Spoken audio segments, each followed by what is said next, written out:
नमस्कार, स्वागत है आप सभी का सी न्यूज भारत में। बेमेतरा जिले से किसानों के साथ बड़ी धोखाधड़ी का मामला सामने आया है, जहां किसानों ने खाद बीज के लिए पैसा जमा किया, लेकिन रकम बैंक तक पहुंची ही नहीं।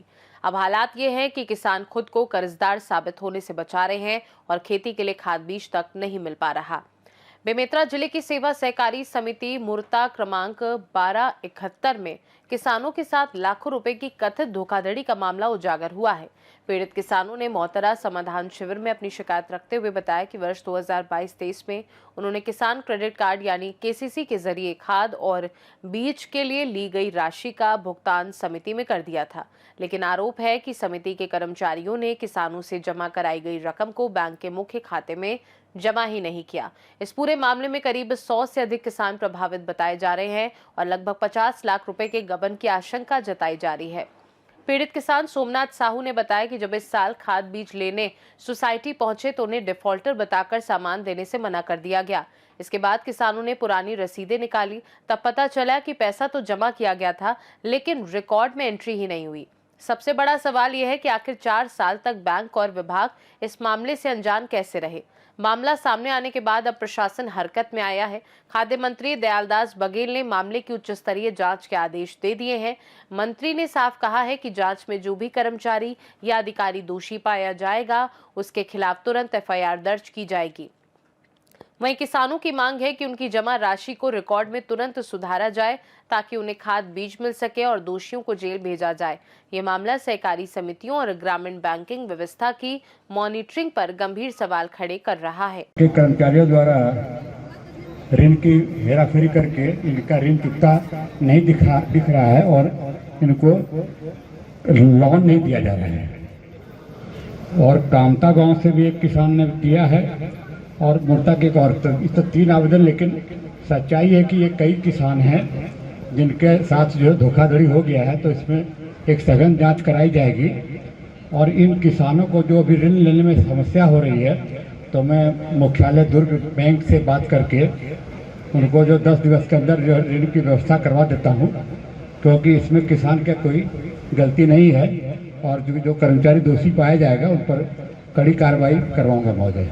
कितने लोगों का है ये? अभी तक जो जानकारी मिली है, एक व्यक्ति ने लगभग 100 लोगों का उल्लेख किया। ये घटना जो है 2022-23 की है, तो ये लगभग समझिए कि हमें पूरे समिति के सारे खातेदार की जांच करानी है। लेकिन जैसे भी किसी किसान का जानकारी आया तो उनके खाते का हम हिसाब करते हुए उनको ऋण की व्यवस्था हम करवा देंगे, क्योंकि वो किसान दोषी नहीं है। ऋण का व्यवस्था करा दोगे? जी, और जांच कराएंगे सर। जांच तो सघन जांच होगी। ये बहुत बड़े घोटाला हुआ है। हाँ, लगभग अमाउंट तो पब्लिकली आपको बता देता हूँ, बहुत बड़ा अमाउंट है जो लगभग। और किसका हिम्मत है भाई? कौन अधिकारी है उसका नाम उजागर करो। कौन कौन थे जो इतने किसान को वो मेरे ख्याल से रसीद संख्या में एक राजेंद्र पांडे का नाम इसमें। क्या पांडे? राजेंद्र पांडे करके सहायक समिति प्रबंधक उसका नाम आया है, राजेंद्र पांडे। हाँ, और एक और कर्मचारी है जिसने रसीद बुक काटा है। कौन है वो? हेमंत नाम बताया है सर, वो है यहीं पर। कौन है हेमंत? बुलाओ उसको। एक मूर्ता समिति वाला लड़का जो रसीद काटा है, सामने आ जाओ भाई पब्लिकली। वारे जी भेजिए इसको। और कौन है दोषी इसमें? नहीं, इसमें बोल रहा है कि यही रसीद काटा है। और कौन काटा है रसीद? रसीद हेमंत ने काटा है और पैसा जो खाते में एंट्री नहीं किया रोकड़ में। हाँ। जो दोनों की तो मिली भगत है ही। बाकी सघन जांच में और लोगों का भी जवाबदारी तय की जाएगी, क्योंकि ये इसका जांच कब तक के कर लोगे बताओ? जांच तो सर 10 दिन के अंदर जांच अधिकारी हम बैंक के माध्यम से हम कराएंगे सर। जांच 10 दिन में इसका जांच करा के एफआईआर दर्ज करो। और इन किसानों को लोन मिलना चाहिए। जी जी, लोन उसके लिए क्या करोगे? ये बैंक को रिपोर्ट बना के देंगे कि जिस किसान के द्वारा ये डॉक्यूमेंट उपलब्ध कराया गया है। एसडीएम साहब बहुत बड़े घटना, बहुत बड़े ये 420 अपने जिले के लिए पहली घटना, बहुत बड़ी घटना है। मेरे विधानसभा में पहला घटना इतना बड़ा घोटाला हुआ। 22-23 का है, कांग्रेस सरकार था, पिछले सरकार तब का है ये। और ये इतने किसान भोग रहे हैं, इसको लोन नहीं मिल रहा है और ये कर्जदार है ही है। क्या क्या था कि इसको जो है ना लोन छुपा करके इनको लोन दे रहा था। इस बार डीएमआर सिस्टम में पकड़ में आया, जब कंप्यूटर से निकाला है, इन लोग को लोन दे रहे थे, जब कर्जा छुपा दिए थे कि कर्जा चुक गया है ऐसा करके, तो ये बड़ा वित्तीय घोटाला हो गया है। इकाई दहाई से क्या नाम है आपके? मैं चैन साहू।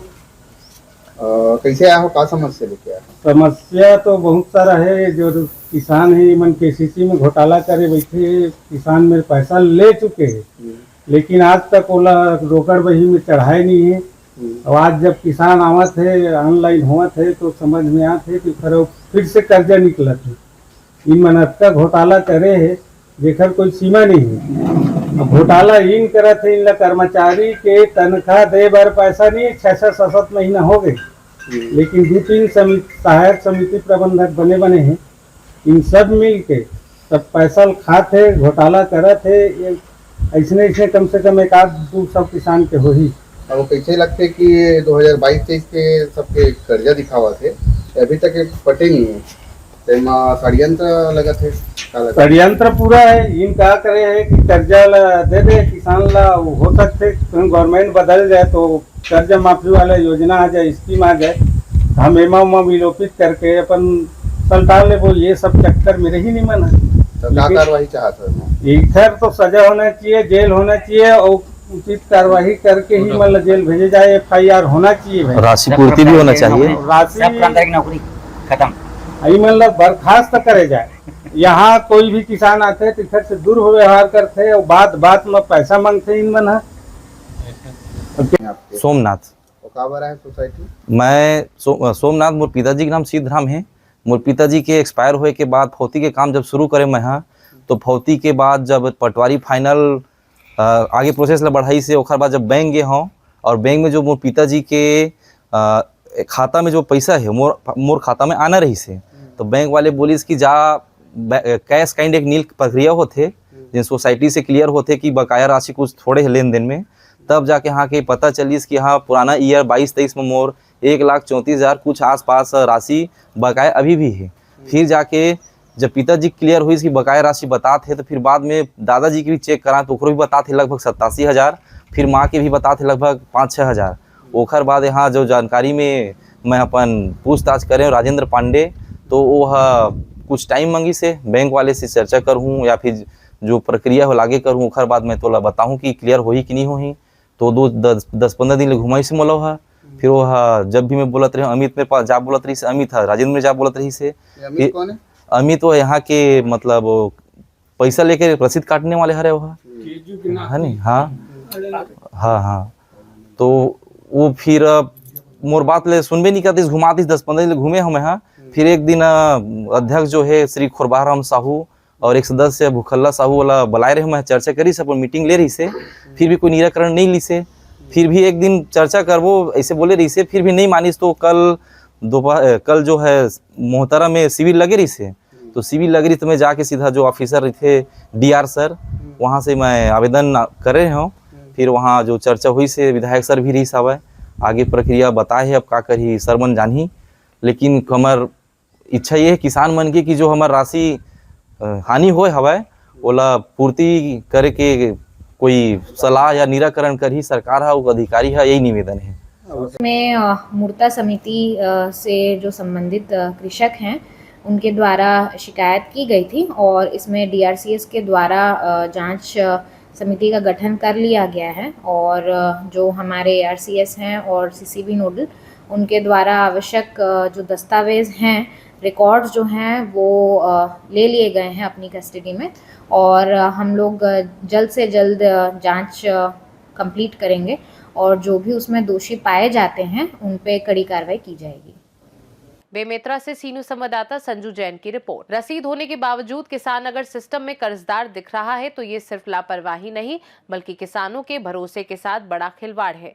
अब देखना होगा कि जांच कितनी तेजी से आगे बढ़ती है और किसानों को इंसाफ कब तक मिलता है। खास रिपोर्ट में फिलहाल के लिए इतना ही। देश दुनिया की बाकी खबरों को जानने के लिए आप देखते रहिए सी न्यूज़ भारत।